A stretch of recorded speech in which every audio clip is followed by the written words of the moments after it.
Hey there good people, welcome back to the channel. My name is Tseho and today I am here with the iPhone 13 Pro, which was borrowed to me by the iStore. This is a video about what I think about the iPhone, using it over the December period. And I'll be talking about the camera functionality mainly because I am a photographer after all, and the things that I enjoyed about this here iPhone 13 Pro. So let's get into the video.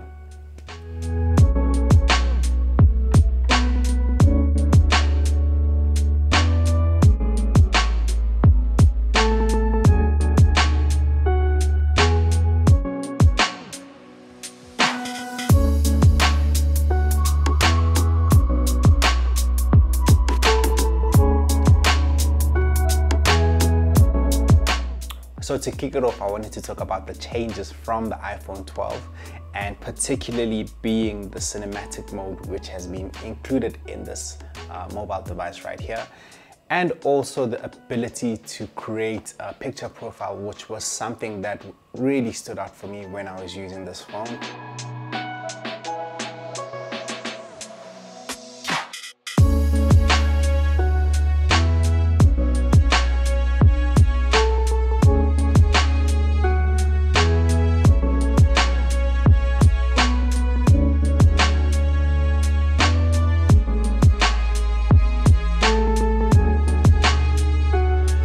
So one thing that I saw that was different with this portrait mode is the fact that on the iPhone 11, the f-stop got up to 1.4 and the f-stop on the iPhone 13 Pro only goes up to 2.0, which is the big change on your image because the images, when you put them side by side, they actually look the same, which I wonder why they actually just changed it from a 1.4 to a 2.0. I just wonder why Apple did that, but anyway, they did that.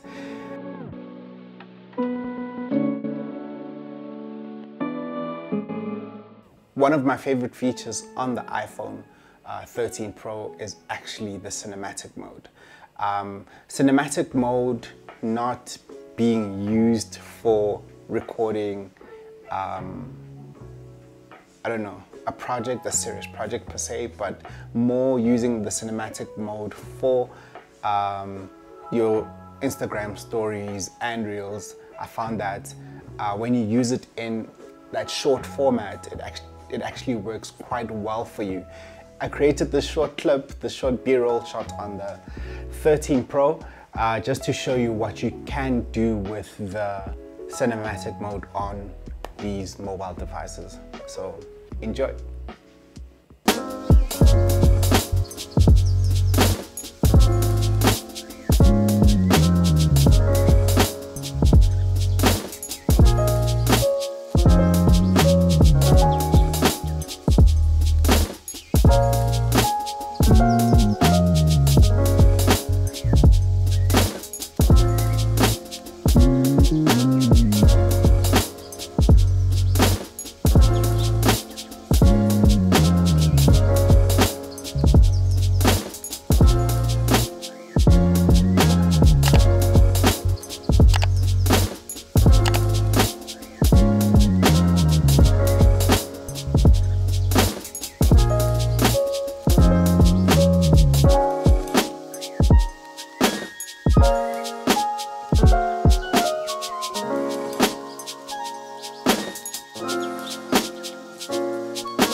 So again, you'll notice that cinematic mode isn't really that crisp, especially when you look at the edges of the subject, where you'll see the fall off isn't as soft as it would be with the DSLR camera.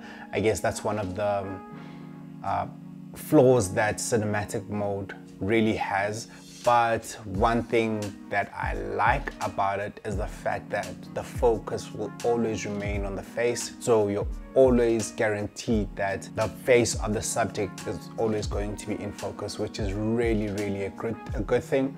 A bonus is that if there's two subjects in the image, you will be able to, in post, play around with the focus, where you can focus on maybe the subject is here and you can focus on that subject, and then you can move back to me being the primary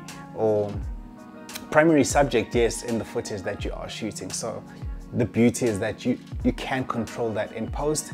And one thing that I enjoyed about, I enjoyed about the cinematic mode, you can adjust the amount of bokeh that you have in the video. That's another plus that I enjoyed about cinematic mode. I use cinematic mode a lot with Adobe's Premiere Rush. I found that editing the video clips on Premiere Rush, it's so much easier and quicker that your content creation turnaround time becomes a lot quicker, you know, especially when you're editing for reels or editing for stories where you want to post like right now. Adobe's Premiere Rush is the way to go, and it just works flawlessly on the iPhone 13 Pro.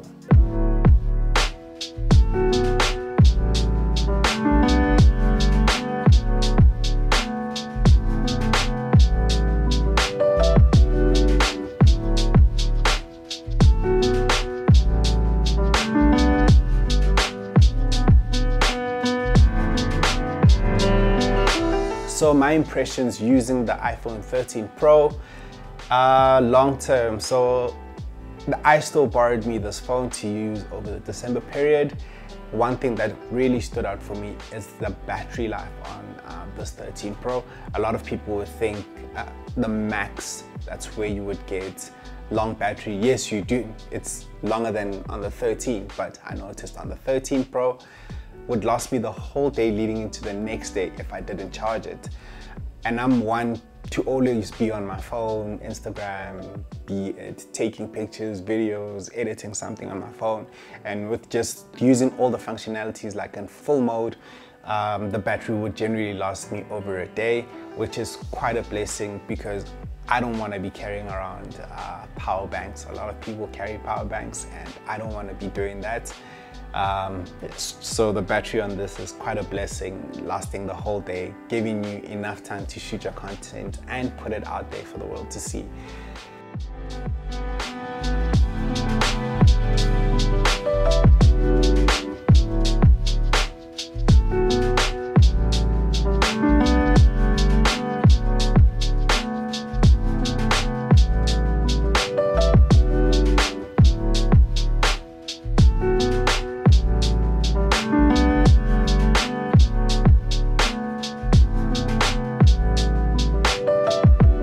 The last thing that I enjoyed about the iPhone 13 Pro is the size. It fits perfectly in my hand. I like this little square format that they've gone for. It reminds me of the iPhone 4 and the iPhone 5, if I'm not mistaken. But it's just so nostalgic having it in my hand as well, and the size is just spot on. So yes, thank you so much for watching. Please do comment down below with the things that you enjoyed about this here phone, and if you're using the 13 Max, let me know in the comment section what you enjoy more about it. How's the battery life on the 13 Max compared to the 13? If you have both, let me know in the comments, because you know people out there are balling out of control. But yeah, thank you so much for watching. This is Tejo. Until the next video, I'm out.